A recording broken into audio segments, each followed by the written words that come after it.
प्यारे बच्चों सत श्री अकाल। ਆਪਾਂ ਕਰਨ ਜਾ ਰਹੇ ਹਾਂ जमात पहली विशा गणित गणित ਦੀ पुस्तक ਦਾ पेज नंबर 45। पेज नंबर 45 ਉੱਪਰ ਆਓ ਸਿੱਖੀਏ ਭਾਗ ਜਿਸ ਦੇ ਵਿੱਚ ਜੋੜ ਘਟਾਓ ਦੇ ਗੁਣ। ਜੋੜ ਅਤੇ ਘਟਾਓ ਦੇ ਕੁਝ ਗੁਣ ਦਿੱਤੇ ਗਏ ਹਨ ਜਿਨ੍ਹਾਂ ਨੂੰ ਆਪਾਂ ਕਰਦੇ ਹਾਂ। ਆਓ ਸ਼ੁਰੂ ਕਰਦੇ ਹਾਂ। ਜੋ ਪਹਿਲਾ ਗੁਣ ਹੈ ਉਹ ਹੈ ਬੱਚਿਓ ਇੱਕ ਹੋਰ ਤੇ ਅਗਲਾ ਅੰਕ ਪ੍ਰਾਪਤ ਹੁੰਦਾ है। भाव कि किसी भी संख्या दे विच अगर आपां एक जोड़ दिंदे हाँ तां ठीक उस संख्या तो अगला अंक आपां नूं उत्तर दे विच प्राप्त हुंदा है। जिस तरीके तुसीं देख रहे हो इत्थे एक दे विच एक जोड़िया गया ते एक तो अगला अंक दो प्राप्त होया। इसे तरीके अगले सवाल विच देख रहे हैं आपां 8 अंक दे विच एक जोड़िया गया तो 8 तो अगला अंक 9 प्राप्त होया। हुण आपां अगले दो सवालों नूं आप करते हाँ। अपने कोले 5 जोड़ 1 5 दे विच आपां एक जोड़ना है तो आपां नूं उत्तर दे विच 5 तो अगला अंक भाव के 6 प्राप्त हुंदा है। इसे तरीके अगला सवाल है 4 जोड़ 1। अगर आपां 4 दे विच एक जोड़ते हाँ तो आपां नूं 4 तो अगला अंक 5 प्राप्त हुंदा है। इसे तरीके हेठां दिते सवाल नूं करदे हां। अगले गुण ते चलदे हां।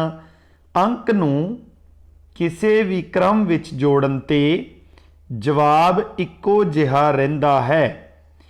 हेठां दिते होए तुसीं सवाल देख रहे हो। इन्हां दे विच आपां नूं 2 जोड़ 3 पहला जो भाग दिता गया है अगले भाग दे विच 3 जोड़ 2 इत्थे जो क्रम है वो बदल दिता गया है अंकां दा। इत्थे 2 जोड़ 3 सी 2 पहले सी 3 बाद विच सी। इत्थे बच्चों 3 जोड़ 2 है 3 पहले आ गया 2 बाद विच आ गया।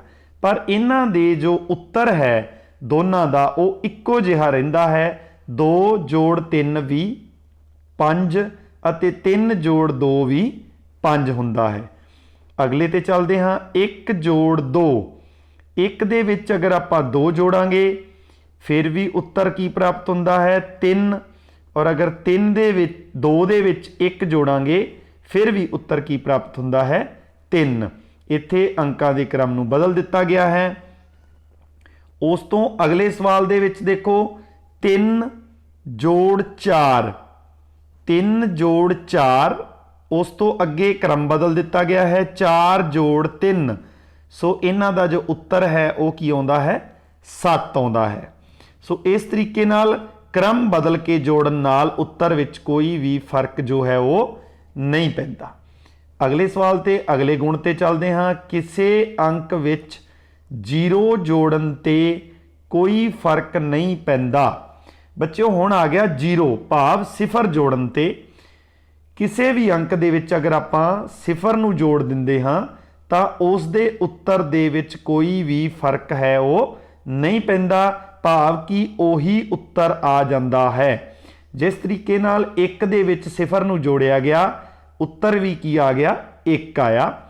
इत्थे 8 दे विच अगर आपां 0 नूं जोड़ते हाँ तो उत्तर भी की प्राप्त हुंदा है 8 प्राप्त हुंदा है।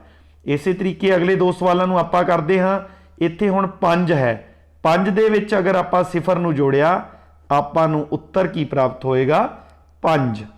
4 दे विच 0 नूं जोड़ांगे तो उत्तर प्राप्त हुंदा है 4। भाव कि उत्तर दे विच कोई भी फर्क नहीं पैंदा 0 दे जोड़न नाल। उस तो अगला है संख्या विच एक घटाउण ते पिछली संख्या प्राप्त हुंदी है। अगले गुण ते हाँ संख्या विच एक घटाउण ते किसी भी संख्या दे विचों अगर आपां एक नूं घटा दिंदे हाँ तो आपां नूं उस संख्या तो ठीक पिछली संख्या प्राप्त हुंदी है। किस तरीके नाल? जिस तरीके इत्थे देख रहे हैं 2 घटाओ 1। अगर आपां 2 दे विचों 1 घटाया तो 2 तो ठीक पिछली संख्या 1 प्राप्त हुई। अगले सवाल विच भी इसे तरीके है। अगर आपां 8 विचों 1 नूं घटाया तो आपां नूं 8 तो ठीक पिछला अंक 7 प्राप्त होया। अगले सवाल आपां 2 करते हाँ। 5 घटाओ 1, अगर आपां 5 विचों 1 घटाउणा है तो 5 तो ठीक पिछे पुठी गिनती वाल नूं जाने हाँ तो आपां नूं 5 तो पहला 4 प्राप्त हुंदा है। इस तरीके अगर आपां 4 घटाओ 1 करते हाँ तो 4 तो ठीक पहला 3 प्राप्त हुंदा है। इस तरीके इन्हां सवालों नूं आपां करना है। उस तो अगला है संख्या विचों ओही संख्या घटाई जाती है तो 0 प्राप्त हुंदी है। किस तरीके नाल? संख्या विचों ओही संख्या तो भाव बच्चों अगर 2 इक्को जिहियां संख्यावां नूं एक विचों दूजी संख्या घटा दिती जावे, जिस तरह 9 घटाओ 9, 9 विचों अगर आपां 9 घटा देवांगे तो आपां नूं उत्तर 0 प्राप्त हुंदा है। इस तरीके अगला सवाल है कि अगर आपां 8 विचों 8 घटावांगे तो उत्तर आपां नूं 0 भाव 0 प्राप्त हुंदा है। अगला सवाल आपां करते हाँ 5 घटाओ 5। इत्थे भी दोवें इक्को जिहियां संख्यावां नूं एक विचों दूजी संख्या घटाउणी है तो आपां नूं उत्तर विच 0 भाव 0 प्राप्त होवेगा। उस तो अगे है 4 घटाओ 4।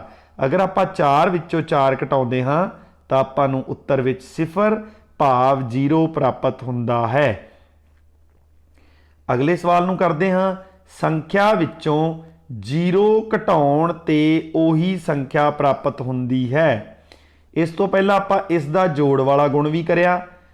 हुण 2 विचों 0 घटाई गई। किसी भी संख्या चों बच्चों अगर तुसीं 0 घटाउने हो तो उस दे उत्तर विच कोई भी फर्क नहीं पैंदा, उत्तर दे विच ओही संख्या प्राप्त हुंदी है। इत्थे 2 विचों 0 घटाई तो उत्तर दे विच 2 ही प्राप्त होया। इस तरीके 8 घटाओ 0, अगर आपां 8 विचों 0 घटाउंदे हां तो आपां नूं 8 ही प्राप्त हुंदा है। हुण आपां बच्चों 5 विचों 0 घटाउंदे हां तो आपां नूं 5 प्राप्त होवेगा। 3 विचों अगर आपां 0 घटाउंदे हां तो आपां नूं उत्तर विच भी 3 ही प्राप्त होवेगा। इस तरीके नाल 0 घटाउण ते संख्या दे उत्तर दे विच कोई भी फर्क जिहड़ा है वो नहीं पैंदा। इस तो अगे इसका एक गुण है 0 जोड़िए 0 घटाइए फर्क ना कुछ भी पैंदा। बच्चों किसी संख्या दे विच 0 नूं जोड़ दो या किसी संख्या विचों 0 नूं घटा दीए तो उस दे उत्तर विच कोई भी फर्क जो है वो नहीं पैंदा। जो कुछ साडे कोल है बच्चों उही कुछ है रहिंदा। जो कुछ साडे कोल हुंदा है उही कुछ सानू उत्तर दे विच प्राप्त हो जाता है, उही साडे कोल रहिंदा है। जिस तरह तुसीं इस सवाल विच देखिया कि 2 दे विचों 0 घटाउण ते उही अपने कोले रह गया 2 ही। सो इस तरीके नाल इन्हां सवालां नूं आपां करना है। अगले काम नाल फिर मिलांगे। थैंक यू, धन्नवाद।